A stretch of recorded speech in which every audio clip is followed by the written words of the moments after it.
여러분, 한국생명이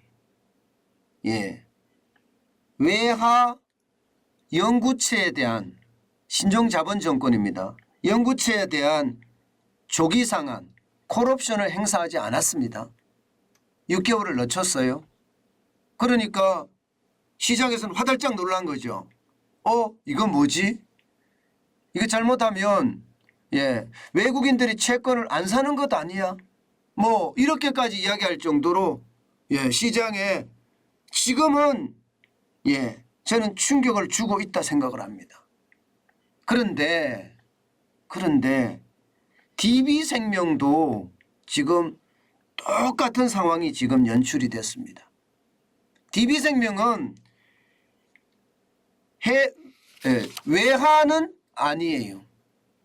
다행히 다행이라고 해야 되나요? 다행은 아니죠. 300억 규모가 되는데요. 300억 규모가 되는데 똑같은 영구채입니다.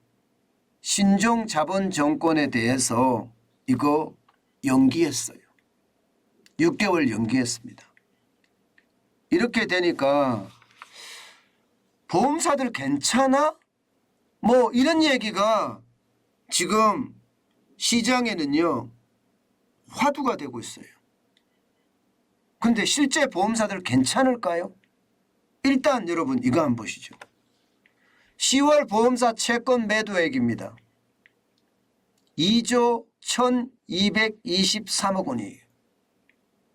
야, 이게 무슨 일이랍니까? 여러분, 보험사는 채권의 큰손입니다. 다시 말해서 국채가 나오든 은행채가 나오든 특수채가 나오든 여전채가 나오든 회사채가 나오든 보험사는 큰손이기 때문에 채권을 사주는 역할을 많이 해요. 그런데 지금 보험사가 채권을 팔고 있는 겁니다. 이것은 어쩌면 말입니다. 보험사 내부에 뭔가 터진 거예요. 뭔가 터진 거예요. 이게 언제부터 터졌느냐? 여러분 보세요.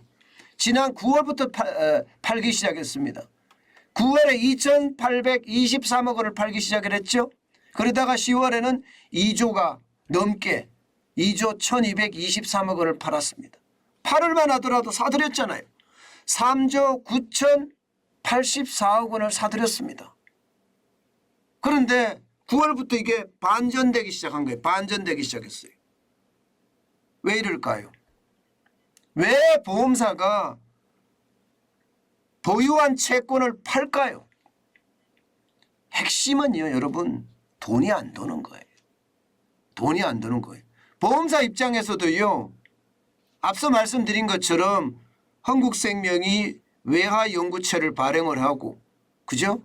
그 돈을 가지고 보험사를 운영을 하잖아요. 마찬가지로 DB생명이 300억 규모의 연구채를 발행을 하고, 이것도 마찬가지 보험사 운영에서는 자금들이거든요. 대출도 해주고 하니까 말입니다. 그러면 이렇게 외화채권이든 원화채권이든 이렇게 발행을 하면 만기가 다가올 거 아니에요. 만기가 다가왔을 때 다시 차환 발행이 돼야 됩니다. 차환 발행이. 그런데 이 차환 발행이 안 돼요.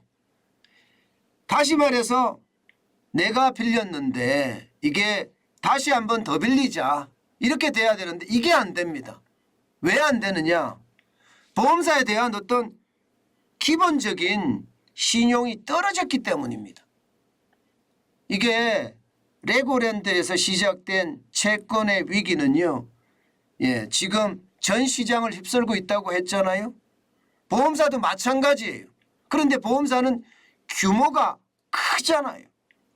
게다가 말입니다. 이자 많이 줄게. 내 거 사줘. 이렇게 하더라도 8%를 제시했는데도 지금 쉽게 말하면 입찰이 안 된다는 거 아니에요. 채권의 입찰이. 그러니 어쩔 수 없이 지금 보험사들은 보유한 채권을 팔아서 그 돌아오는 회사채를 막고 있다는 뜻입니다. 막고 있다는 뜻이. 그래서 저는요. 보험사의 위기가 지금 시작이 됐다 이렇게 보이는 겁니다. 문제는요. 9월에 2,823억 원이었지만 10월에는 2조가 넘잖아요. 그러면 11월에는 어떻게 될까요? 11월에는 점점 더 커질 수밖에 없습니다. 왜냐고요? 여러분 보시다시피 여러분 보시다시피 이게 신종자본정권이라는 연구체는요. 여러분 2017년부터 시작을 해서 보험사 계속해서 발행을 했습니다. 그 규모도 적지 않습니다. 2021년 보면은 5조 9천억 원입니다. 그리고 2022년 6월 말에까지는 보면 6조 8천억 원이에요. 다시 말해서 보험사들이 유동성, 자금을 돌리기 위해서 계속해서 여러분 이게 신종자본정권을 돌렸다는 겁니다. 그런데 문제는 이제 이게 쉽게 말하면 연장이 안 되는 거죠. 그런데 갚아야 될 돈은 굉장히 많아지는 거예요. 당장 말입니다. 빅3 생보사만 하더라도 빅3 생보사 연말까지 2달간 충당해야 될 자금이 6조 4천억 원입니다. 6조 4천억 원. 6조 4천억 원이면 여러분 이게 후순위채를 발행을 하든가 아니면 신종자본정권 연구체를 발행하든가 이렇게 발행을 해서 자본을 조달해야 되는데 지금 상황이 그렇지 못하다는 겁니다. 오죽했으면 여러분 오죽했으면 DB생명의 300억이 이게 발행이 안 됐겠습니까? 발행이 안 되니까 나 조기상환 못하겠어 연기할래 하면서 6개월 연기한 거예요. 물론 문제는 없다고 하죠. 정부는 보험회사도 문제가 없다고 해요. 뭐 RBC라고 해서 직업 여력 높다 이거예요. 근데 문제가 안 된다 이렇게 이야기하지만 시장에서는요 지금 보험사에 대해서 굉장히 고깝지 않은 시선으로 보고 있습니다. 그만큼 말입니다. 채권을 팔기 때문에 그만큼 충격이 된다는 그런 이야기가 되는 거거든요. 특히 말입니다. 300억 원가량이 되는 이 신종자본정권을 연장하지 못했다는 것. 그래서 6개월을 연장해서 2023년 5월 13일까지 연장했다는 것은 어쩌면 말입니다. 보험사에게 점점 위기로 다가온다. 6조가 넘는 자금 6조 4천억 원을 지금 조달을 해야 되는데 안 되면 어떻게 될까요? 안 되면 여러분 안 되면요 보험사는 어쩔 수 없이 자산 매각해야 됩니다. 보험사들 지점들 많이 갖고 있잖아요. 자기 건물도 많이 갖고 있거든요. 대체제라고 이야기하는 거 말입니다. 대체 투자라고 하는 부동산. 지금 부동산은 싸지만 매각을 할 수밖에 없는 게 현실이에요. 요즘 말입니다. 보험사에 돈이라도 많이 들어와야 되는데 그렇지 못하거든요. 요즘 보험 가입하는 사람 진짜 없거든요. 오히려 말입니다. 넣던 보험도 빼서 지금 저축은행에다가 예금할 판입니다. 저축은행의 예금이 워낙 좋으니까 말입니다. 심지어 말입니다. 저축은행의 저축예금은요. 10%까지 주는 것까지 등장을 했잖아요. 그러다 보니까 보험사에 돈이 안 모여요. 보험사에 돈이 안 모이니까 지금 보험사는 유동성 위기에 처해지게 된 겁니다. 유동성 위기. 진짜 심각한 유동성 위기에 처해지게 된 거라고 저는 보고 있습니다.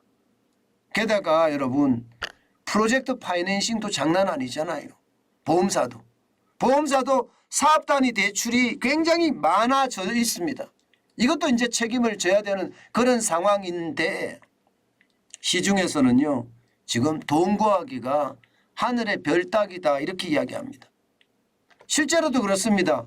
국고채 대비 한전채나 회사채 그리고 여전채 신용 스프레드를 보면 이게 국고채는 국고채하고 보면요. 와 여전채는 2.086이에요. 그러면 절대로 여전채를 안 산다는 거예요. 국고채를 사지. 신용 스프레드가 그 범위가 크다는 것은 위험이 그만큼 많다는 뜻이잖아요. 여전채라는 게 캐피탈사나 카드사예요. 여신 전문 금융기관을 여전체, 거기서 발행하는 채권을 여전체라고 하는데 이게 뭐 2.086까지 올라갔으니까 지금 시장의 어떤 위험성 굉장히 크다고 이야기할 수가 있겠죠. 마찬가지로 한전채는요. 한전채 이상하게요. 한전채가 회사채보다 더 높습니다. 1.5583입니다. 국고채 대비해서 한전채하고 스프레드가 금리차가 그러면 한전채가 더 위험하다는 거죠. 한전채는 특수채인데도 불구하고 말입니다. 회사채는요. 1.448입니다. 1.448이면 지금 우리가 이야기하는 보험사들도 여기에 들어갈 수 있거든요. 예, 뭐 여전체에 들어갈 수도 있습니다. 여전체. 예, 그렇다면 여러분 시장의 위험은 어떻게 될까요? 시장의 위험. 시장의 위험은요. 저는 굉장히 커질 수 있다고 생각합니다. 회사채가 1.448이니까 예, 그만큼 보험사들에게는요. 그 어느 때보다 예, 지금 유동성 위기를 겪고 있다. 그리고 이 유동성 위기를 잘 넘어가야 되는데 만약에 잘 못 넘어갈 때는 예, 시장에 위험성이 있다. 이렇게 이야기할 수가 있고요. 또 하나 보험사들이 말입니다. 채권을 사줘야 되잖아요. 그런데 보험사들이 채권을 팔고 있어요. 그 이유는요. 자금이 부족한 것도 있지만 이게 지급 여력 비율을 맞추기 위한 것도 있습니다. 지급 여력 비율을. 일반적으로 지급 여력 비율은 150%입니다. 예, 150%를 가지고 있어야 된다 이렇게 이야기하는데 이게 지금 돈이 안 들어오니까 예, 누군가 보험을 많이 가입을 해줘야 되는데 가입을 하지 않으니까 이게 지급 여력 비율이 자꾸 떨어져요. 그래서 채권을 팔고 있거든요. 사야 될 채권을 자꾸 파니까 이게 결국은 위기가 온다 이런 이야기를 하는 겁니다. 오죽했으면 여러분 보험사들이 모여서 말입니다. 예, 우리 것도 사줘. 우리 것도 환매 채권 네, 이거 RP라고 이야기하는 거 사주라.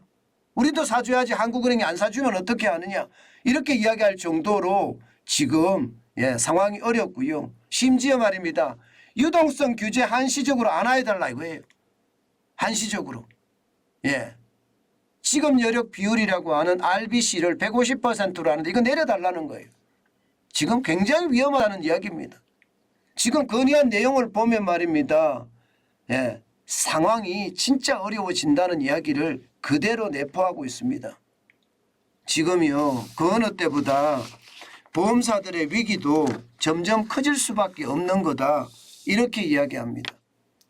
예, 물론 예, 큰 보험사들은 괜찮겠지요. 괜찮아야 되고요. 예, 그러나 작은 보험사들은 과연 버텨낼 수 있을까?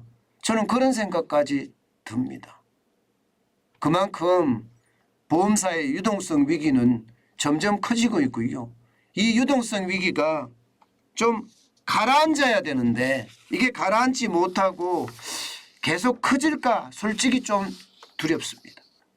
예, 우리가 시장을 지금 굉장히 유심히 봐야 되는 것도 그 이유거든요.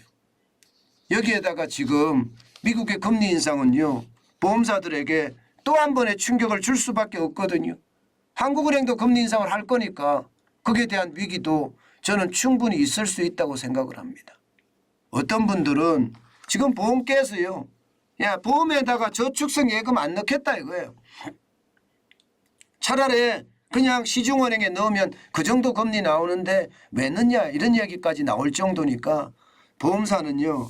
당분간 예, 위기를 겪을 거고 이 유동성 위기는요. 예, 규모가 작은 보험사일수록 더 크게 겪지 않을까. 네, 저는 그런 예상해 봅니다.